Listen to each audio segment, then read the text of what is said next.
Senhor. Amém. Que alegria voltar no Alto Independência. Se eu não me engano, acho que tem uns 2-3 anos que eu não venho aqui, mas o povo continua lindo, né? Deus abençoe a vida do pastor Viave,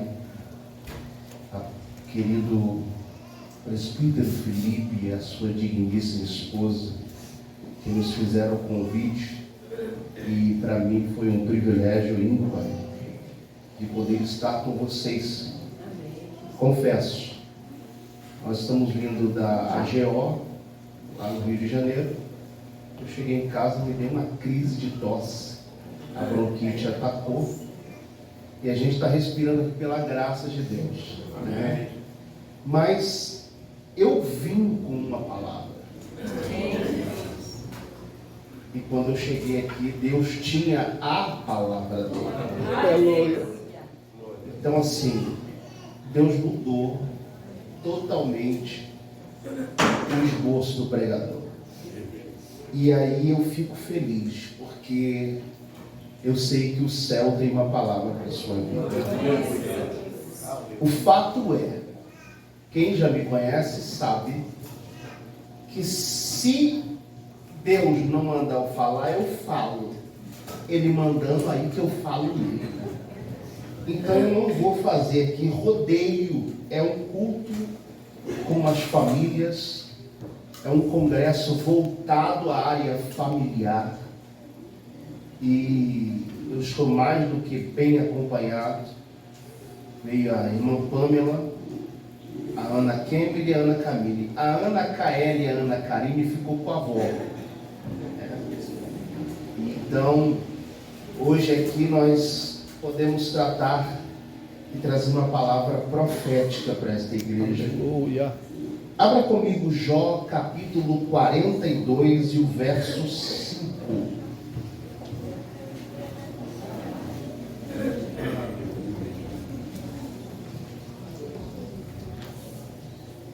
Fica tranquilo que eu não vou sair do tema. Só irei ler em outro texto. Jó 42, verso 5. Com o ouvir dos meus ouvidos, mas agora te ver os meus olhos. Aleluia. Com o ouvir dos meus ouvidos ouvi, mas agora te vê os meus olhos. Vamos pensar.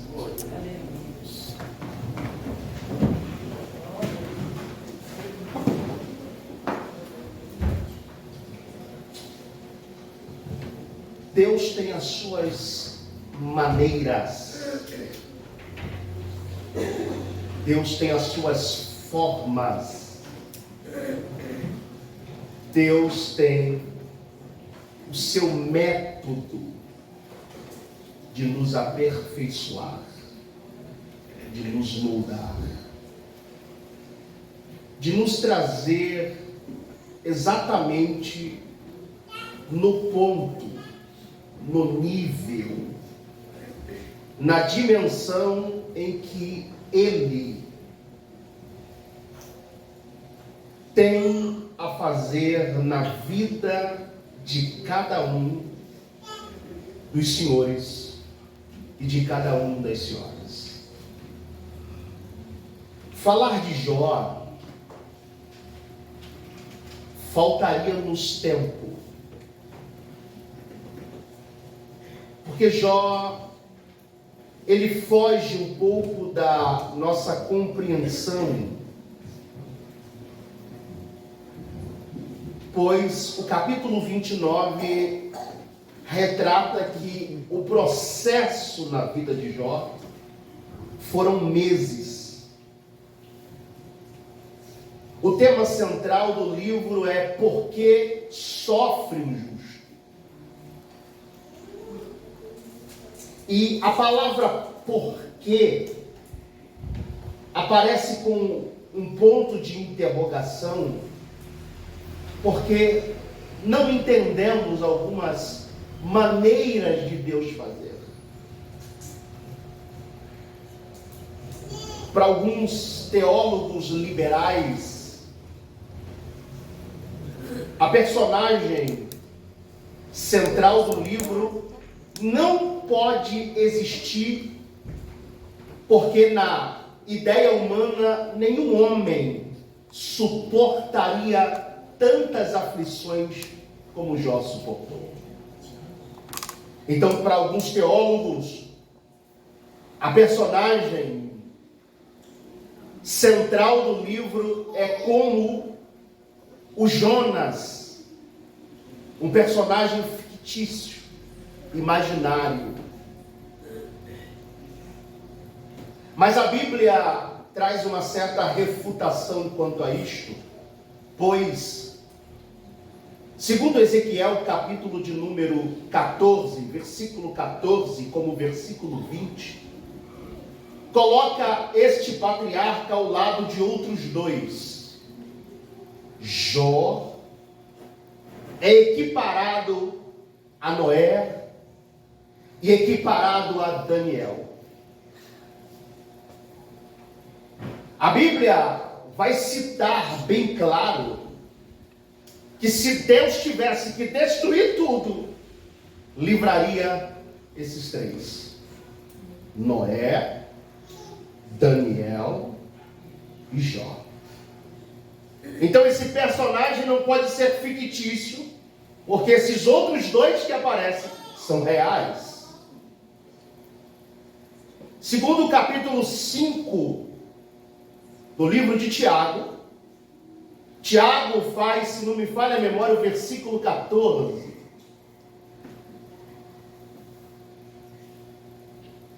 Perdão, versículos 12. Mas sobretudo, meus irmãos, não jureis. Volta mais uns 3 versículos, por favor. É que eu estou ficando velho. E isso vai até o 10, por favor. Mas tomai, por exemplo, de aflição, paciência, os profetas que foram em nome do Senhor. 11. Eis que temos por bem-aventurados que sofrem. Ouviste qual foi a paciência de quem? Então o capítulo está certo. O versículo que é o 11. Então, nós temos 2 referências. No Antigo Testamento e no Novo Testamento. Então esse personagem não é fictício. Não é imaginação. É real. Se você for ao livro de Jó, capítulo 1 e o versículo 1, o texto vai estar bem claro na literatura hebraica quando é usado o verbo haver. Conjugado no passado, havia um homem. Se houve, é real, é existente, é palpável, não é fictício, é história genuína. Havia um homem na terra de Uz, cujo nome era Jó.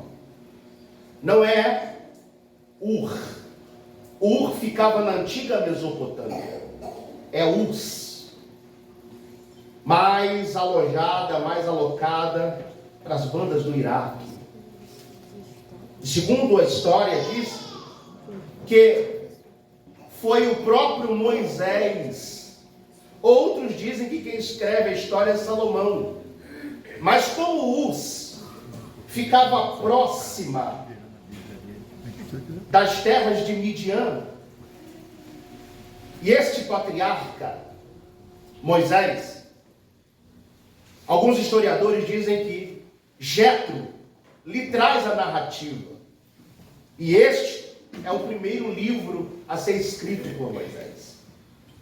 A título de informação, Moisés escreveu os Pentateucos e também alguns salmos. O fato é que a narrativa, a história, a biografia, o currículo de Jó é um dos currículos mais fascinantes. Me acompanhe a leitura bíblica. Bom que está no telão, muito obrigado ao sonoplasta.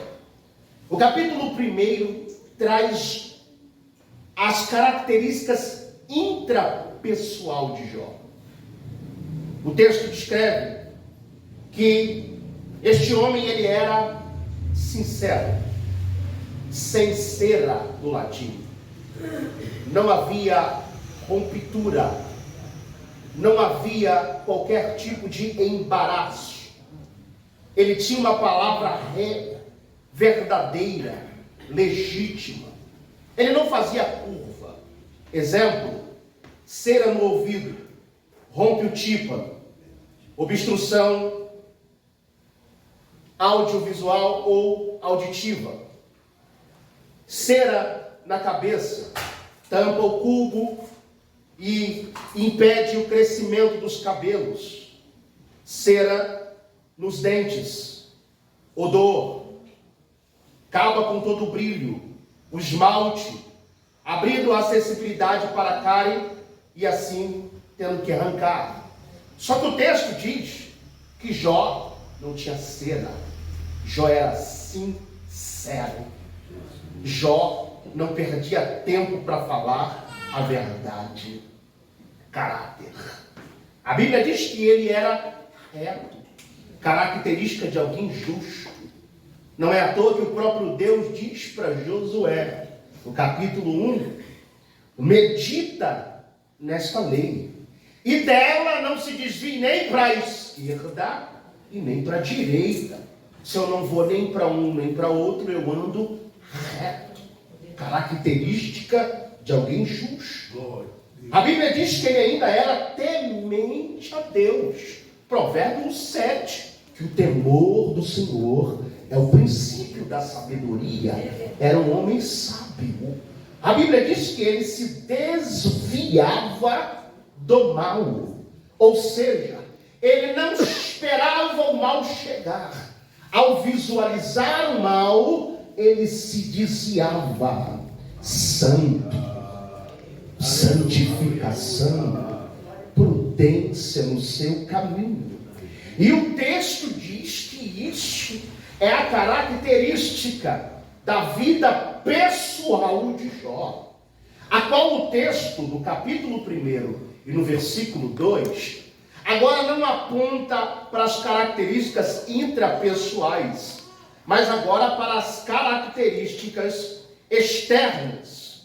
A Bíblia diz que ele tinha 7 filhos e 3 filhas.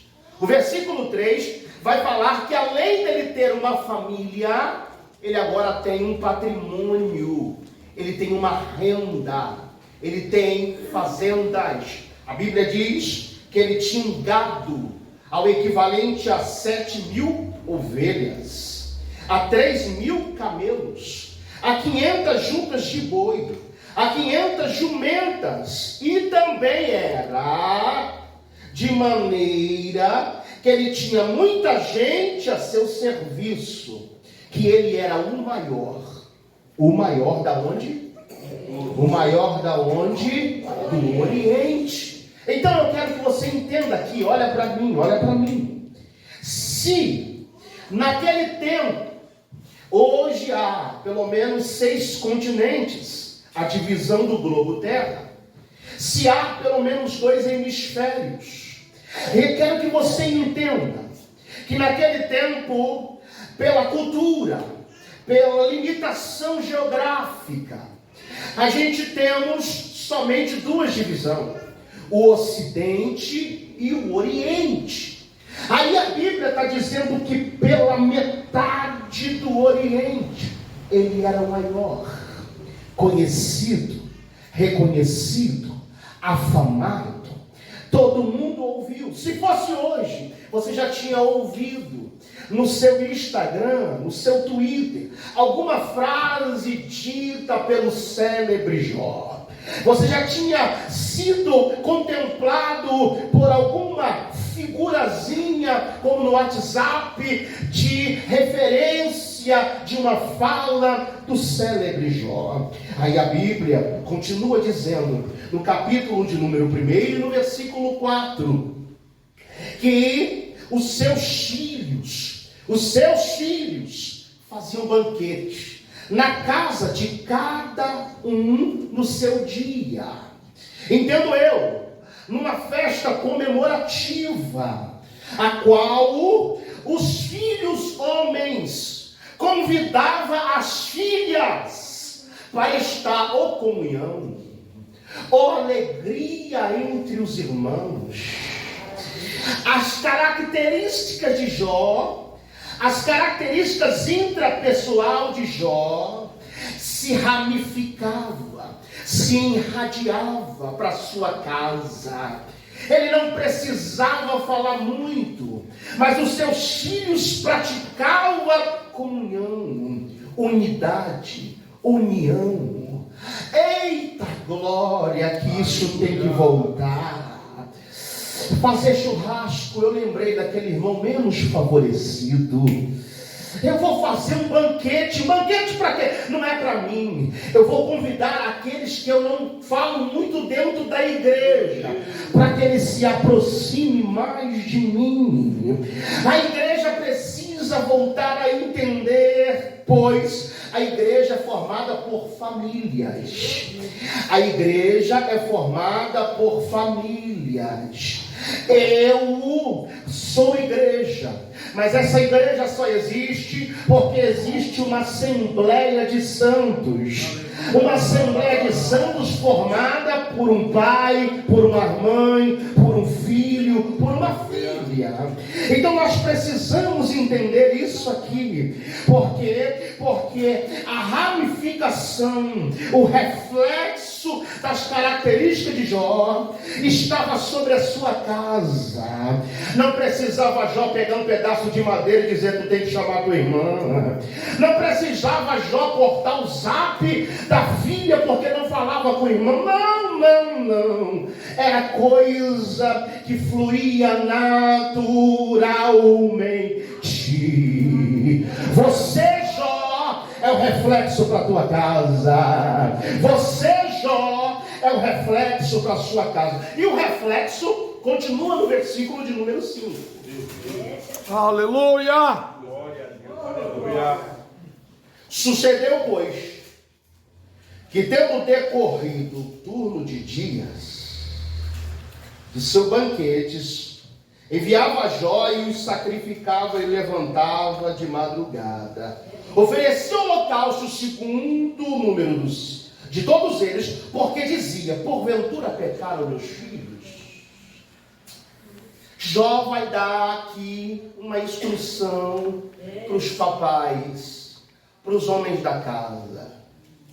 Lá na sua casa, quem ora não é a sua esposa. Ela vai ser submissa. Eu aprendi sobre a palavra submissão. Sub está debaixo, missão, de uma missão. Então a esposa está embaixo de uma missão. A esposa é submissa ao esposo, porque ela está embaixo da missão do esposo. O esposo que tem que primeiro colocar o teu joelho no chão. A tua esposa vai estar submissa a tal missão, porque você lá é o cabeça. Você lá é o sacerdote. Não é que ela é a coluna da casa. Não. O coluna da casa é você. Porque quando Deus olha no céu, foi a Eva que comeu primeiro aquele fruto. Depois ela ofereceu para o Adão. Aí Deus chegou no jardim, procurou o Adão e não achou o Adão. Claro que Deus sabia onde o Adão estava, né, irmão? Mas o fato todo é este: quando Deus olha e chega no jardim, Ele não grita por Eva, Ele grita pelo Adão. Porque é o Adão que Deus vai tratar quando desce no jardim chamado casa. Aleluia! Obrigado, Jesus. Aleluia. Obrigado, Jesus. Vai orar, mulher. Mas você está fazendo a sua parte? Ou tem roncado mais do que a mulher? O texto diz que é de madrugada. Os pentecostais gostam muito de madrugada, o crente vai buscar poder. Aí tá lá o roncador, varão barbudo, varão babão. O fato todo é este. Não é você entregar a responsabilidade da sua casa para sua esposa. A responsabilidade é tua de orar pelos teus filhos. Eu tenho 4. Quando eu saio para trabalhar, às vezes a irmã Pamela sai primeiro do que eu. E às vezes eu saio primeiro que a irmã Pamela. Dou um beijo na irmã Pamela. Passo pelo quarto das minhas filhas mais velhas, a Kémia e a Camille. Estão lá as duas de boca aberta.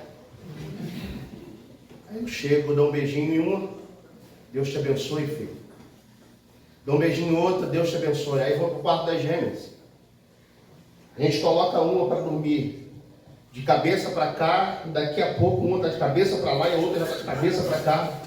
Aí eu boto uma direito na cama, boto a outra direito na cama, dou um beijo em uma, abençoo elas.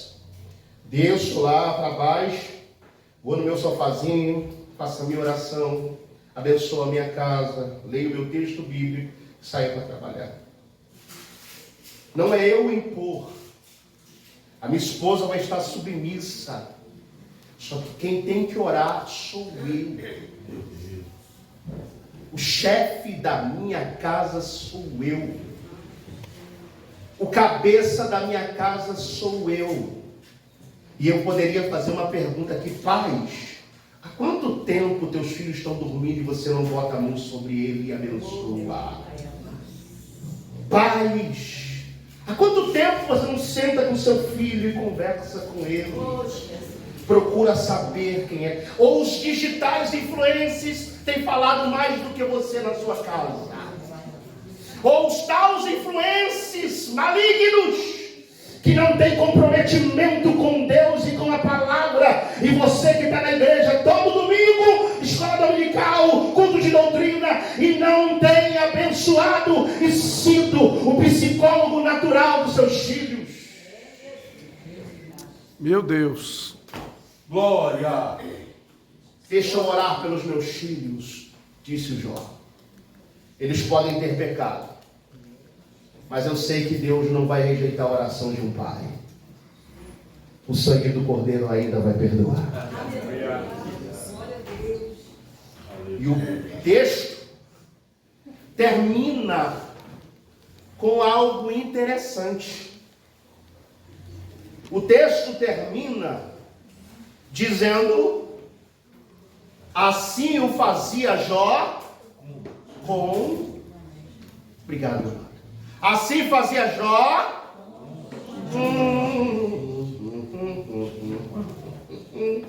Vou falar um para você que eu aprendi. Quem educa seus filhos é você. Educação é você. A escola ela vai ensinar, mas educar é você. Você sabe qual é o porém nosso? Nós pentecostais, vamos falar da Assembleia de Deus, que amo muito. Nós pentecostais achamos que um dia, num domingo na escola dominical, quando seus filhos vão para a salinha, já é o suficiente para ele sair daqui e ficar mais outros 6 dias sem ouvir da palavra de Deus. Enquanto o judeu não ensina assim.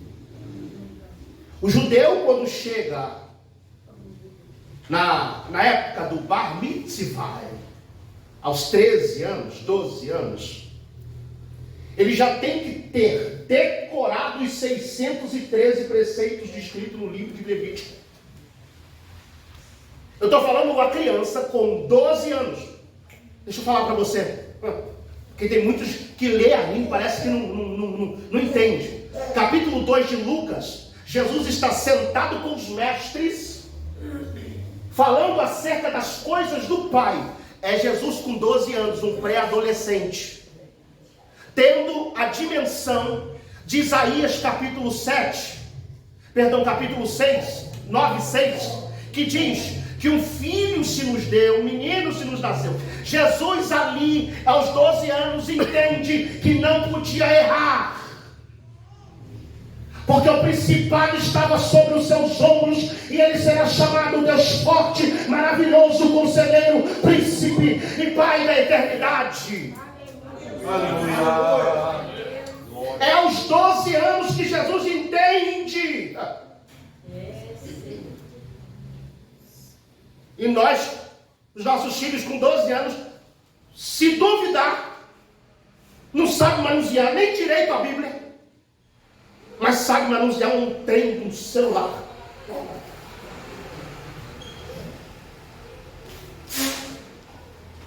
Lá em casa eu boto uma regra. Quer mexer no celular? Até deixo. De vez em quando, até uma semana eu passo. Mas quer ler? 10 capítulos da Bíblia. Aí uma chora, pai, 10 capítulos. Vai ler.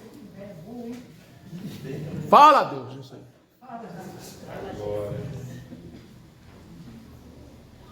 O fato todo, e eu não estou aqui para dar qualquer tipo de ideia que sou santarrão, que não, eu erro muito como pai. Mas tem coisas que você vai parando para perceber, vai parando para ter a dimensão que talvez os seus olhos não estão vendo. Mas o que eu vou falar agora, embaixo da revelação, é algo que vai deixar muitos atônitos. O diabo tem observado a sua casa. O diabo tem visto e olhado a sua casa. Pastor, me prova isso. O capítulo 1 e o versículo 6 sai da dimensão da terra. O escritor entra na congregação dos santos celestes, entra na sala do trono. E quando ele entra na sala do trono, o escritor diz que um dia, vindo os filhos de Deus, aqui alguns entendem que são os anjos, vieram apresentar-se, também veio quem? Satanás. O fedorento, catinguento, bad boy, o chifrudo. E a Bíblia diz que começa um diálogo, uma conversa. Uma conversa que dá-se. Deus dizendo, de onde você vem? Até parece que Deus não sabia. Aí o diabo diz, eu venho de rodear a terra e passear por ela. Aí Deus, que já sabia o que estava acontecendo, Deus diz, observaste meu servo Jó? Havia tanta gente na terra, mas Deus já sabia o que era. Observaste? Aí Deus vai dar testemunho do Jó. Quem é Jó? O problema não é quando dizem quem somos. O problema é quando o próprio Deus que nos sonda e não conhece, fala de nós. Aleluia. Glória a Deus. Homem sincero, retamente a Deus que se divide mal. Aí o versículo de número 9. Então respondeu Satanás ao Senhor e disse, porventura temes, Jó, ao Deus de Eubal? Versículo 10, presta atenção. Você não vai ver o pastor Gerando falar algo que não está escrito. Eu sou muito desse do que está escrito. Versículo 10, porventura tu não cercaste bem a ele, e o quê? E a sua casa. Então é sinal que a casa de Jó estava sendo observada. E se eu provar que não só a casa, o capítulo 1 faz uma inferência, uma intenção direta. As características intrapessoais, a família, o bem patrimonial de Jó, o que a família faz.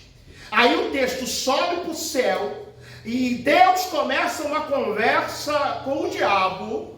O diabo parou de fazer o que ele estava fazendo, porque ele rodeou a terra, mas parou para observar alguém. E observou tão no mínimo detalhe que ele sabe que esse alguém está cercado pela bênção de Deus. Esse alguém está tão cercado que a sua casa está guardada, está protegida. O diabo, para atacar Jó, tem que pedir autorização. Por quê? Porque o Jó vive uma vida tão íntegra com Deus que o diabo não vê brecha para entrar. Meu Deus, aleluia. Aleluia! Quando o cabeça da casa obedece, a mão do Todo-Poderoso se move para guardar. Aleluia. E aí, o versículo 10 continua. E tudo quanto tem, e a obra das suas mãos abençoaste, e o seu gado está Então é sinal que ele visualizou tudo. O interno e o externo. Aonde os seus olhos não vai, os olhos do diabo têm chegado lá. Você já olhou o celular do seu filho hoje? Ah, não, tá com senha. Tira a senha, me dá a senha. Lá em casa tem, lá em casa tem, o Benny. Benny é um pedaço de madeira que eu tenho, pastor. É o Benny. Bendito serás ao entrares. Bendito serás. O Estado diz que a gente não pode corrigir nossos filhos, né? Lá em casa ainda manda a Bíblia. A vara ainda desce na terra dos viventes.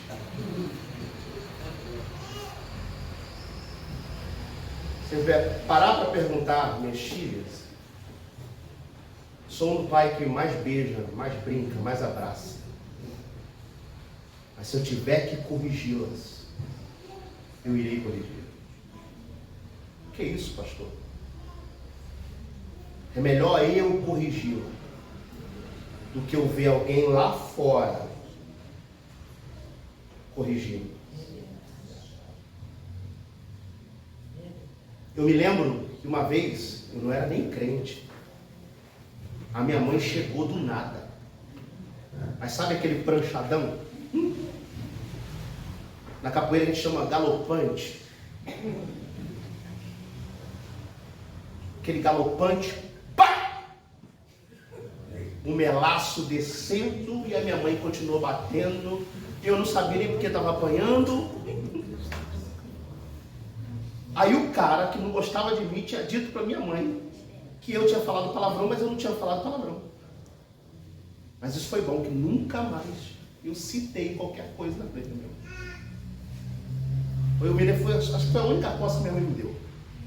Meu pai, eu me lembro que me deu só 3 coças. E a última, eu tenho a marca aqui. Eu bati com a cabeça num tanque. Mas eu tenho respeito. Eu zango, mas tenho respeito. O fato hoje é que tem esses menininho abusado, menininha abusada que diz que pai e mãe não manda. Na minha casa manda eu. Ah, tá forte assim, tá malhando, filho? Fica tranquilo. Lá no Rio a gente fala, tem um Maderol. O problema é que não se corrige o filho hoje. Vai trazer problema mais tarde. Estou falando sobre espancar, não estou falando sobre isso. Estou falando sobre correção. Se me bater, eu vou chamar o conselho tutelar. Vai chamar bem chamado. O fato todo é este, que é filho mandando no pai. Os pais viraram hoje menino de recado para os filhos. Uma juventude mimir, Nutella, que não tem nem calo nas mãos. Só sabe dormir e viver nas costas do pai. Eu ouvi meu pastor falar essa semana passada. Se você passar de série, eu vou te dar um carro, eu vou te dar um presente, vou te dar um PlayStation 5, um Xbox One X. Não! O mínimo que ele tem que fazer é passar de série. É o mínimo. Ele tem que estudar, porque quem trabalha lá? Quem é que faz isso? Não.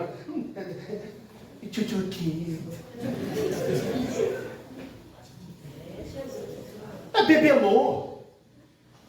Tem que tratar ele. É homem. Embora tenha agora um tal de todos. Sangue de Jesus. É todos e todas. Em forma gramatical para isso ainda não. Graças a Deus. Acho que foi a LERJ que entrou com ação e proibiu isso também. Mas, trata, cuida. Para de ficar se colocando num nível. Ele tem que identificar quem é que manda. Acabei de fazer agora a psicologia pastoral pela FAECAD. E você vai entendendo mecanismos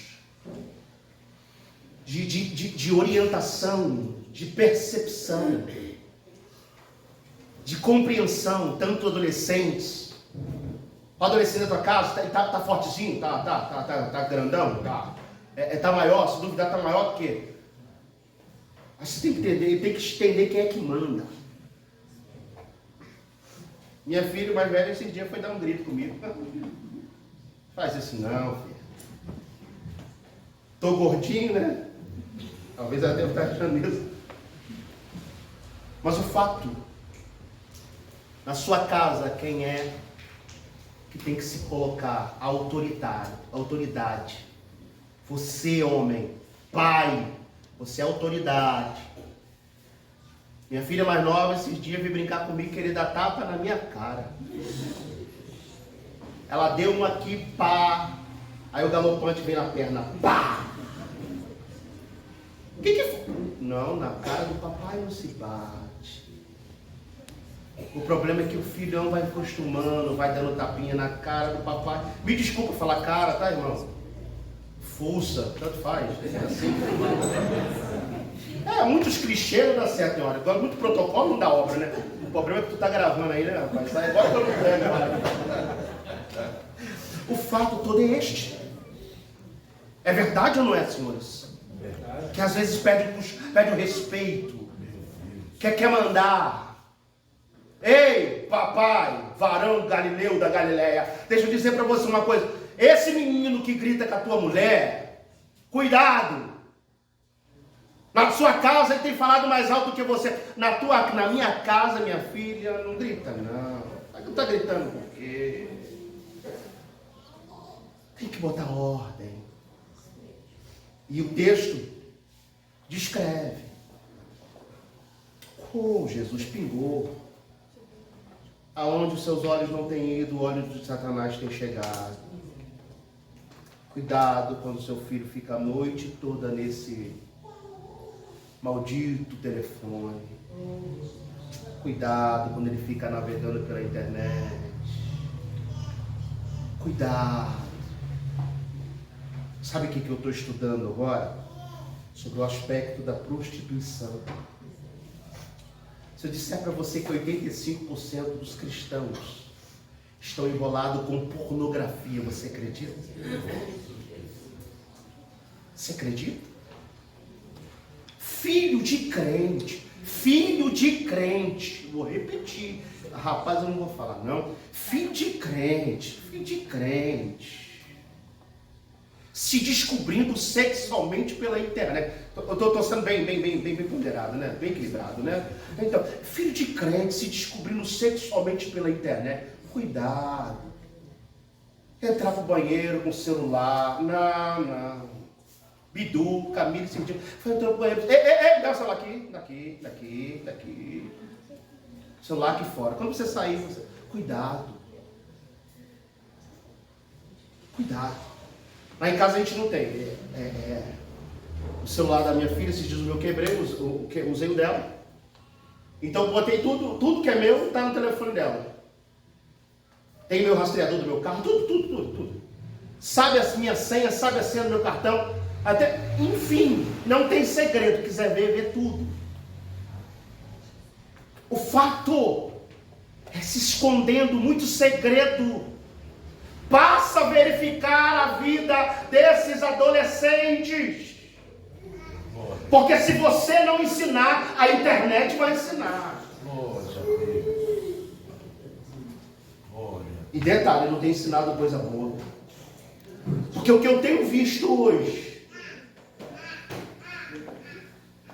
o camarada é coach. Sangue de Jesus. É coach. Não teme a Deus. Nem crente é. Mas está ensinando o crente como deve se comportar. Eu nunca vi isso. É gente que vive uma vida podre querendo incentivar os outros à santidade. Como é que vai ser? Sai desse negócio de coaching. Volta para a Bíblia. O fato todo é este. Aonde os seus olhos não chegam, os olhos do diabo têm chegado. Aí o diabo vai fazer uma proposta. Eu quero ver se realmente ele toca. Aí Deus diz, a partir de agora, tudo que ele tem, eu te entrego às suas mãos. Versículo versículo 11. Mas estende a tua mão e toca-lhe em tudo quanto tem, e verás se não blasfema diante de ti. E disse o Senhor a Satanás, eis que tudo quanto tem está na tua mão, somente contra ele não estende a tua mão. É Deus colocando um limite. O diabo pode tocar no que é pertencente de Jó, mas não pode tocar em Jó. Deus coloca um limite.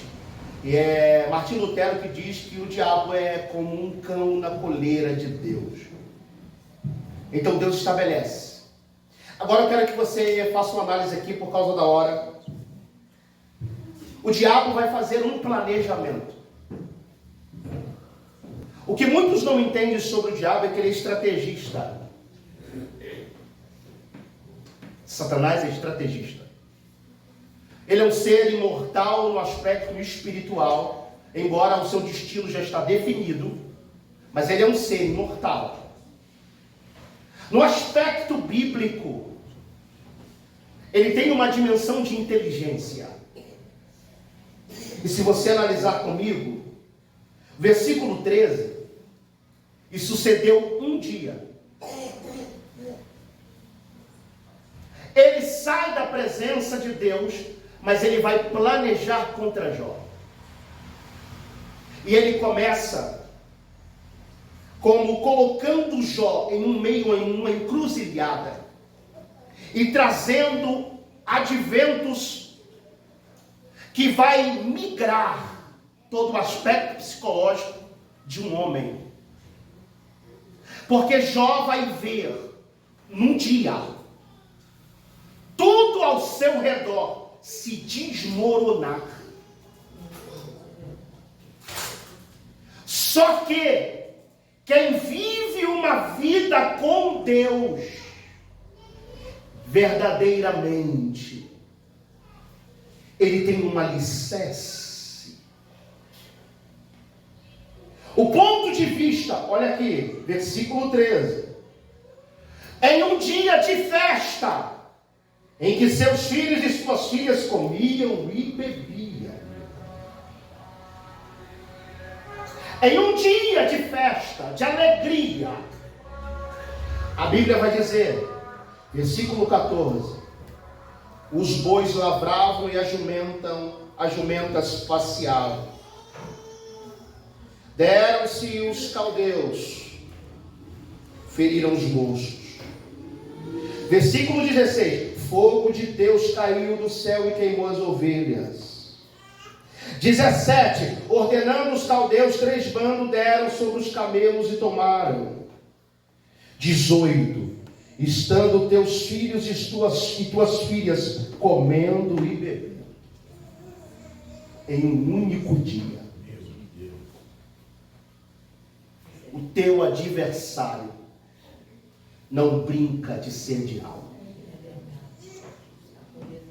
Quando ele arma suas armadilhas, é com a finalidade de destruir a sua casa.